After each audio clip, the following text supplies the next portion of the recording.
বঙ্গোপসাগরে সৃষ্ট গভীর নিম্নচাপ ও বৈরী আবহাওয়ার প্রভাবে সারা দেশে ভারী ও মাঝারি বৃষ্টিপাত অব্যাহত রয়েছে।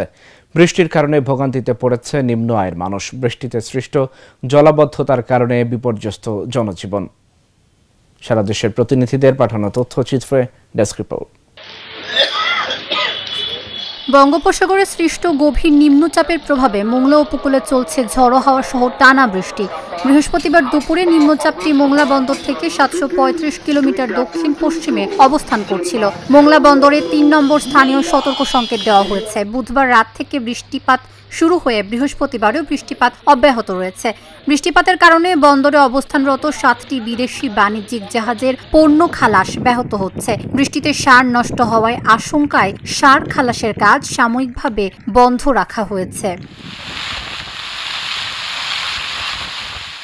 গভীর নিম্নচাপের কারণে কুয়াকাটা সংলগ্ন বঙ্গোপসাগর কিছুটা উত্তাল রয়েছে। গত 2 দিন ধরে উপকূলের বিভিন্ন স্থানে থেমে থেমে মাঝারি বৃষ্টিপাত হচ্ছে। এতে ভোগান্তিতে পড়েছে সকল শ্রেণীর মানুষ। পায়রা সহ দেশের সব সমুদ্র বন্দরকে 3 নম্বর সতর্ক সংকেত দেখানো হয়েছে। মাছ ধরা ট্রলারগুলোকে উপকূলের কাছাকাছি থেকে সাবধানে চলাচল করতে বলা হয়েছে। লঘুচাপ ও মৌসুমী বায়ুর প্রভাবে বরিশালে রাত থেকে বৃষ্টি হচ্ছে। বৃহস্পতিবার সকাল থেকে হালকা ও মাঝারি বৃষ্টিপাতের কারণে ভোগান্তিতে পড়েছে রাস্তায় বের হওয়া সাধারণ মানুষ। তবে সরকারি ছুটি থাকায় সড়কে মানুষের চলাচল ছিল কম। গত 24 ঘন্টায় বরিশালে 20 মিলিমিটার বৃষ্টিপাত রেকর্ড করা হয়েছে। বৃহস্পতিবার সকাল 6টা থেকে 9টা পর্যন্ত 8 মিলিমিটার বৃষ্টি হয়েছে। লঘুচাপের কারণে সমুদ্র বন্দরকে 3 ও নদী বন্দরকে 1 নম্বর সংকেত দেওয়া হয়েছে। আগামী 2 দিন বৃষ্টি অব্যাহত থাকতে পারে বলে জানিয়েছে আবহাওয়া অফিস। ভোলায় টানা 2 দিন ধরে হালকা ও মাঝারি বৃষ্টিপাত হচ্ছে। বৃহস্পতিবারও বৃষ্টিপাত অব্যাহত রয়েছে।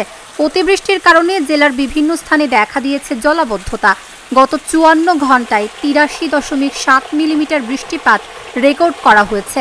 এমন আবহাওয়া আগামী আরও 5 দিন অব্যাহত থাকার সম্ভাবনা রয়েছে।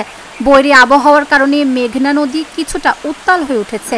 পরিস্থিতি বিবেচনায় ভোলার অভ্যন্তরীণ ইলিশা, লক্ষ্মীপুর, দৌলত খান, আলেকজান্ডার সহ মোট 10টি নৌরুটে লঞ্চ ও সি ট্রাক চলাচল বন্ধ ঘোষণা করেছে বাংলাদেশ অভ্যন্তরীণ নৌ পরিবহন কর্তৃপক্ষ BIWTA। এতে যাত্রীরা চরম দুর্ভোগে পড়েছেন। Dhaka journal news desk.